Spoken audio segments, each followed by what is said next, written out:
эки жүздүүлүк жөнүндө сөз кылалы деп бүгүн чечтик. Эки жүздүүлүк орусча листемерия, арабча ошо дин тилинде мунафык деп келет, араб тилинде. Аллах субхану ва таала эки жүздүүлөр жөнүндө өтө көп аяттар бар. Эки жүздүүлөрдүн мусулмандар менен, момундар менен жана капырлар менен ортосунда элеген орду бар. Эң кызык ушул жерде турат. Мунафыктын мунафык экенин билүү мүмкүн эмес. Эки жүздүү экенин билүү мүмкүн эмес. Мүмкүн да бизде ушундай аябай чоң тенденция бар. Мен мунун оюндагын билем дейт да. Бул жерде намаз окуп жүрөт. Бирок кылган иши мунун оюнда башка нерсе дейт. Оюндагын мен билем дейт. Жана бул хиджабты кийгени менен бул наракта эмнелерди ойлоп жүрөт, мен муну билем дейт. Аллах кечирсин, астагфируллах. Адамдын оюндагыны бир гана Аллах билүүчү. Буга бир далил кайсыдыр бир жихатта Хазрети Али менимче, башка бир сахаба бир кафырды артынан кууп барып найза менен саяйын дегенде ал келме келтирет. Ла илаха иллаллах Мухаммад Расулуллах деп келме келтирет. Ого карабай сахаба сайып өлтүрөт. Кийин бул кабар пайгамбарыбызга жеткенде саллаллаху алейхи вассалам айтып атат: сен аны эмне өлтүрдүң? Ал келме келтирген турбайбы? Десе, ал корккондон келме келтирди дейт. Сен анын жүрөгүн ачып окудуңбу? Деп бир риваятта келет, дагы бир риваятта Укба, сахабанын аты Укба, сен эми ла илаха иллаллах деп эмне кыласың? Деп ушунчалык көп айтты дейт. Укба, сен эми канттың? Эми сен канттың эми? Сен эми ла илаха иллаллахты канттың деп ушунчалык көп айтты. Мен исламды кабыл албаганыма аябай ушундай өкүндүм дейт да. Ошого чейин капыр болсом жакшыраак болмок экен деп аябай өкүндүм. Мына эмнече адамдын жүрөгүндөгүнү пайгамбарыбыз билбей атат. Анын сахабалары билбей атат. Бул Аллах субхану ва тааланын өзүнчө окуй турган таласы. Аллах субхану ва тааланын мейкини бул адамдын жүрөгүндөгү нерсе. Ошондуктан биз анын амалдарына карап иш кылабыз. Амалдарына карап иш кыла турган болсок, анын мусулмандан өзгөчөлөй турган эчтекеси жок. Биз менен намаз окуйт. Биз менен закат төлөйт. Биз менен ажыга барышы мүмкүн, топ кийиши мүмкүн, сакал коюшу мүмкүн.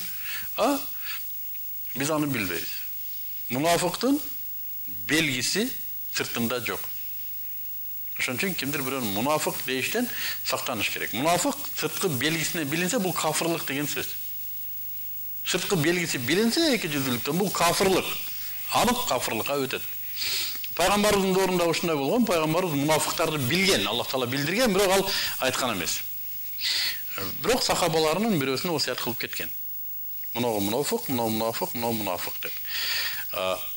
Бирок ал пайгамбарыбыздын сыр сандыгы деп аталган сахаба болгондуктан ал айткан эмес кимис экендигин. Бирок кээ бир сахабалар келип сурап турган. Паланча, сен мунафыктын белгисин билесиң, мунафыкты. Менде мунафыктык жокпу?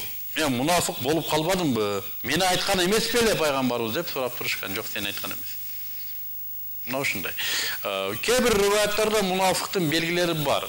Бул бирөөнү карап туруп, мындай белгиси бар экен, мунафык дейиш үчүн эмес. Адамдар өздөрүн ошо белгиден улам сактаныш үчүн. Мисалы үчүн айтат бир риваятта мунафыктын 3 белгиси бар дейт. Айткан уадасын аткарбайт.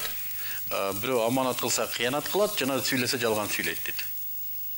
Мына ушу 3 белгиси, дагы 4 белгиси бар деген бир риваят бар. Негизи мен ушу эсимде калганы мунафык сүйлөсө жалган сүйлөйт. Уада берсе аткарбайт, жана бирөө аманат кылса, ага кыянаттык кылат. Мына ушу эки жүздүүнүн белгиси деди. Муну биз бирөөлөрдү мынтип карап, мунафык экен дейиш үчүн эмес, өзүбүздү сакташыбыз үчүн айтылган осуят. Демек, мунафыкты билүү ар бир адамдын өзүнө гана каратылган тавсия. Караңыздар, бул мунафыктын негизи калыстыкта турат. Мисалы үчүн ла илаха иллаллах Мухаммад Расулуллах деген келмени айтуу, момун болуу, мусулман болуу 3 категориядан улам каралат, туурабы? Биринчиси тил менен айтуу, жүрөк менен буга итаат кылуу жана амалга киргизүү шариятты. Мына ушу 3 нерсе адамды мусулман кылат. Мына эки сырткы белгини биз көрөбүз. Ла илаха иллаллах Мухаммад Расулуллах деген биздин келмебиз адамдар угат. Күбөлөр бар. Жана биздин кылган амалдарыбызды адамдар билет. Бирок мына жүрөктөгү ыхласты эч ким билбейт. Ошондуктан момун мусулман менен мунафыктын ортосун ажыратып туруучу бул калыстык. Жүрөгүңүздө калыстык болот, мунафык эмессиз. Жүрөгүңүздө калыстык жок, Аллах сизди тезирээк бул нерседен чыгарып кетсин. Ушуга дуа кылыңыз. Аллахым мени кечир, мен чүчүт калыптыр деп коркуңуз нерседен. Эми калыстык деген эмне десе? Бардык нерсени Аллах субханаху ва таала үчүн кылуу. Анын ыраазылыгы үчүн гана кылуу. Кээ бир ушундай муфлис адамдар бар, сооп үчүн дагы эмес дейт да. Сооп ал аңсыз да бериле турган нерсе экен. Аңсыз да Аллах субханаху ва таала бере турган нерсе экен. Негизи бери калыстык Аллах субханаху ва тааланын ыраазылыгы үчүн. Менин кулум деп жаратты, мен ушул рызкыларды берди, мага ушул аламды баш ийдирди. Аламда ушу миллиарддаган жылдар жарык ылдамдыгы менен учуп отуруп жетпеген жылдыздар дагы мага кызмат кылат экен. Шу Аллах субханаху ва тааланы мен кандай ыраазы кылам деген нерседе амал кылуу калыстык деп эсептелет экен. Айтайлы, тамак жесеңиз Аллахтын ыраазылыгы үчүн жейсиз, курсаңыз ачкан үчүн эмес. Үйлөнсеңиз Аллахтын ыраазылыгы үчүн үйлөнөсүз. Ушу эмнеге десе, мага Аллах таала буйрук кылды. Ошо буйругун аткарайын. Бойго жетип кеткениңиз үчүн эмес. Закатыңызды төлөйсүз, байлыгыңыз ашып кеткен үчүн же болсо эл көрсүн андай эмес. Аллах тааланын бир ибадатын калыс Аллах таала көрсө болду. Мына караңыздар, калыстыктын кээ бир белгилери бар. Аллах таала өзү айтып атат, үстүндөгү кол астындагы караганда жакыныраак Аллахка деп атат. Берүүчү кол алуучуга караганда Аллахка жакыныраак. Эми берүүчүнүн жолун караңыз. Оң колу менен бергенди сол колу көрбөйт деп атат. Эч ким көрбөйт эмне кылып атканыңызды, кантип бердиңиз, каяка бердиңиз, ошон үчүн Аллах билсе болду деген нерсе бул калыстыктын бири экен. Эми калыстыкты жей турган бир калар бар экен.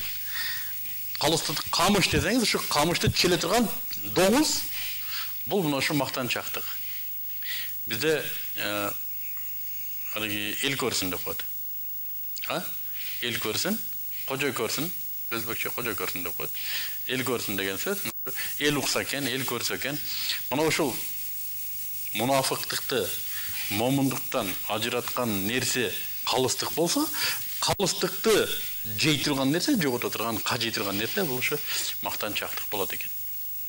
Демек, бүгүнкү күндөгү мунафыктын эң чоң проблемасы биз өзүбүздү текшеришти коелук, ачык эле өтүп калгандарыбыздан бар, мактанып бар нерсени өзү кылганы бир арабага ылайык иш кылат, аны реклама кылганы эми кечирип коесуз 3 ай 4 ай телевизордон түшпөйт. Мына ушундай нерселер бар.